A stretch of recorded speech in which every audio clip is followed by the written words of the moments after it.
काढण्यात आलाय। सरपंच संतोष देशमुखांच्या मारेकऱ्यांना तात्काळ अटक करण्याच्या मागणीसाठी हा मोर्चा काढण्यात येणार आहे आणि या मोर्चात संतोष देशमुखांची मुलं सुद्धा सहभागी झाली आहेत। ही दृश्य सध्या आपण साम टीव्हीवरती पाहतोय।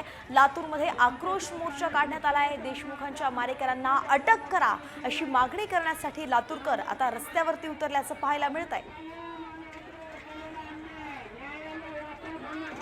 तर एकंदरीतच आपण पाहतोय हा मोर्चा भव्य स्वरूपात काढण्यात आलाय आणि या संदर्भात अधिकची माहिती देतात आमचे प्रतिनिधी संदीप भोसले। संदीप,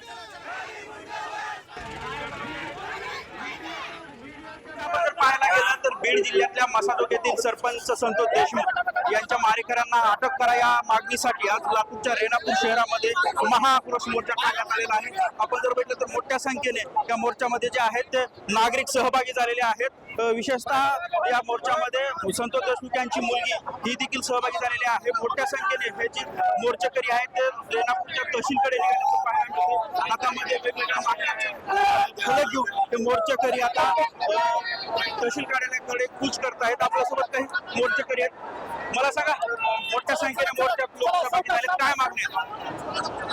आरोपीला कठोरात कठोर शासन व्हावं। संतोष अण्णाचा खून होऊन तब्बल 18 दिवस उलटून गेले।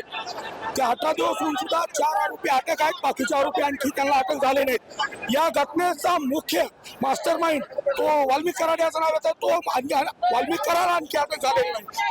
हा जन आक्रोश मोर्चाची ठिणगी रेणापूर तालुक्यात पडलेली आहे। उभा महाराष्ट्र पेटायला आता वेळ लागणार नाही। शासनाने याची गांभीर्याने दखल घ्यावी। एकूणच पाहायला तर आज संतोष देशमुख यांच्या हत्याकांडाला 18 दिवस पूर्ण होतात, तरी देखील आरोपी जे आहेत ते फरार आहेत। अशा प्रकारची मागणी या नागरिकांकडून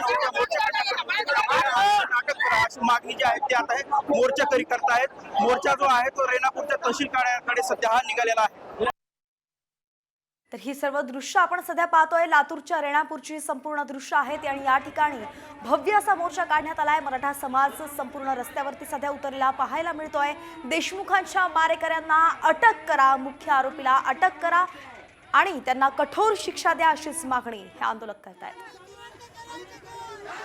तर संतोष देशमुख यांच्या हत्या प्रकरणी उद्या सुद्धा एक भव्य मोर्चा निघणार आहे। बीड जिल्हाधिकारी कार्यालयावरती हा मोर्चा काढण्यात येणार आहे। संतोष देशमुखांच्या मारेकऱ्यांना फाशी देण्याची मागणी यावेळी केली जाणार आहे। आरोपींच्या अटकेसाठी मोर्चा काढला जाणार असल्याचं कळतंय। बीडमध्ये उद्या सर्व पक्षीयांचा मोठा मोर्चा निघणार आहे आणि या मोर्चामध्ये शरद पवार, जितेंद्र आव्हाड हे सुद्धा सहभागी होणार असल्याचं कळतंय। तर मराठा आंदोलक मनोज जरांगे पाटील यांनी सुद्धा संपूर्ण नागरिकांना या मोर्चामध्ये सहभागी होण्याचं आवाहन केलं होतं। काही दिवसापूर्वीच, अगदी 2 ते 3 दिवसापूर्वीच त्यांनी मसाज चौकमध्ये जाऊन देशमुख कुटुंबियांची भेट घेतली होती। ही 2 दृश्य सध्या आपण पाहतोय।